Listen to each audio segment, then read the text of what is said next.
नमस्कार श्रोते हो. मी निलाक्षी काळेसालके, संस्थापिका मातृगंध पुणे. या भागात आपण ऐकणार आहोत देवभक्ती आणि देशभक्ती. श्री गणेश आणि सरस्वती यांचे पूजन घरोघर केले जाते. या पूजनात मनन चिंतन किती असते हे सांगणे अवघड. रीतीभाती आणि उपचार, कलाकुसर आणि प्रसाद यावर एवढा भर असतो की देव बाजूला राहतो. उत्सव कालात तर देव निमित्त मात्र उरतो. कार्यक्रमांची परवड आणि शोभिवंत वस्तूंची उतरंड या आड देव दडलेला असतो. वस्तुतः ज्या पर्वात दिव्यत्वाचा जयघोष घडावयास हवा त्या काळात भरते येते ते केवळ अन्य कार्यक्रमास. श्री गणेश आणि सरस्वती ही संस्कृतीची प्रतीके आम्ही जाणली, अभ्यासली नाहीत. बाहेर रोषणाई आणि मनात अंधार असा प्रकार घडतो. प्रत्येक दैवत हे एक जीवनतत्व आहे. त्याचे अमूर्त रूप ध्यानी येत नाही, म्हणून त्याला सगुण साजरेपण दिले जाते. त्यामुळे उपासना सुलभ होते, परंतु उपास्याचे विस्मरण घडणार असेल तर उपासनेला अर्थ तरी कोणता? ज्याच्या स्मरणाने कार्यारंभ होतो तो श्री गणेश आहे कसा? ती शारदा आहे कोण? श्री गणेश हा विश्व निर्मितीपूर्वी असणारा म्हणून आद्य आणि विद्वानांना वेध लावणारा या अर्थाने वेद प्रतिपाद्य आहे.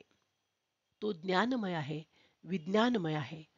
तो सकलार्थमती प्रकाशक आहे. देवी शारदा ही वीणा पुस्तधारिणी आहे. ती दारिद्र्य, दुःख परिहारिणी अशी नवरसांची मंदाकिनी आहे. ती विश्वमोहिनी आणि अभिनव वाग्विलासिनी आहे. श्री गणेश व शारदा या दोन भावसरिता आहेत. तत्प्रवाह आहेत. या परमतत्वांचा चित्ताला स्पर्श घडला तर ते उजळून निघेल. देव नाकारणाऱ्या नास्तिकांनी सुद्धा केवळ कल्पना चित्रे म्हणून काही स्तोत्रांचे वाचन केले तर त्यांनाही मानसिक आनंद मिळेल. शारदेच्या हाती वीणा आणि पुस्तक आहे. निरसतेवर मात करून रसनिर्मितीसाठी झंकारत राहणारी वीणा आणि ज्ञानाला अक्षरत्व प्रदान करणारे पुस्तक कोणाला आवडणार नाही? जीवनात नवरसांची निर्मिती करून दुःख आणि दारिद्र्य यांचा परिहार करणारी ही स्फूर्ती देवता आपले मन व्यापून राहिली तर आपला कायापालट घडेल. सरस्वती स्तवन हे सर्व शाळात सक्तीचे करावे का हा प्रश्न तसा अप्रस्तुत आहे. ज्याकडे कोणाचे लक्ष नसते असा वरवरचा उपचार म्हणून कशाचाच पुरस्कार करू नये. राष्ट्रगीताकडे सुद्धा तसे कोणाचे लक्ष नसते, पण ते म्हणण्याचा मोह सभेच्या शेवटी संयोजकांना पडतो. राष्ट्र या संकल्पनेचे साक्षीत्व व आधिपत्य पत्करून आपले नित्य वर्तन व्यापार आपण पार पाडू शकलो तर किती चांगले होईल. पण आपली देशपूजा व देवपूजा या दोहोंचेही विडंबन होते आहे. आपला भाव आणि स्वभाव यांना विसरून उरकलेली सार्वजनिक आन्हिके असे रूप त्यांना आले आहे.